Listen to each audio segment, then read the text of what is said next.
There's a specific kind of fear you only feel when you realize your exit has been taken away. Most people think being lost in the woods is the worst thing that can happen.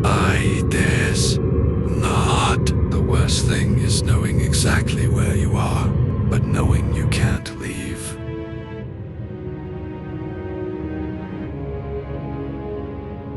My friend Charles and I found a decommissioned fire tower deep in the forest. 70 feet of rusted steel. We thought it would be a cool place to spend the night. We were wrong. By the time the sun came up, we weren't just hikers anymore. We were bait. Charles was the kind of guy who loved forbidden places, abandoned factories, old hospitals if Terry was a no trespassing sign. He was already over the fence. He found this tower on an old map. When we saw it, my gut told me to turn around. The metal was orange with rust. The stairs wobbled, but Charles was already halfway up. I didn't want to be the boring friend, so I started climbing. Every step made a high-pitched screech that echoed through the trees. We reached atop a tiny glass room hanging in the sky. It was beautiful at first. We watched the sunset turn the sky from purple to black,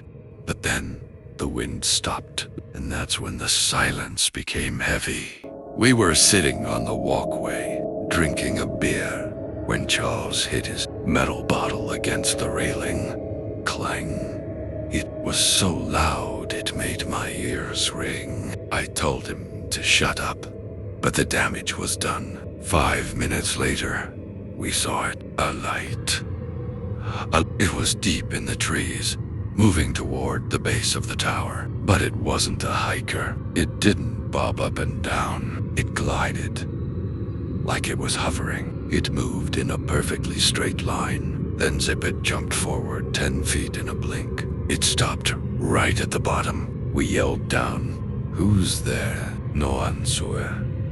The light just stayed there, staring up at us. Then it went out. Total darkness. We went inside to the glass room and locked the door. We thought the glass would protect us. We were idiots. Then the noises started. Clank, grind, screech. It sounded like a giant was taking the tower apart with a wrench.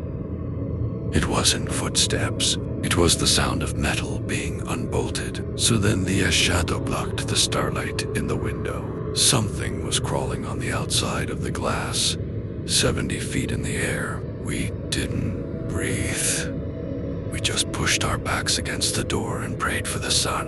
When the light finally hit the trees, we sprinted for the stairs. We got halfway down and stopped. There was nothing but air. An entire 10-foot section of the steel staircase was gone. Someone or something had spent the night silently unbolting the heavy steel plates while we sat right above them. They didn't want to come in. They wanted us to never come down. We had to jump the gap, nearly breaking our legs, and we didn't stop running until we hit the highway. I haven't seen Charles since that day, and I haven't looked at the woods the same way again. The scariest part isn't that someone was out there. It's that they were quiet enough to take the stairs apart while we were standing right above them. They didn't want a fight. They wanted us to stay in that cage forever.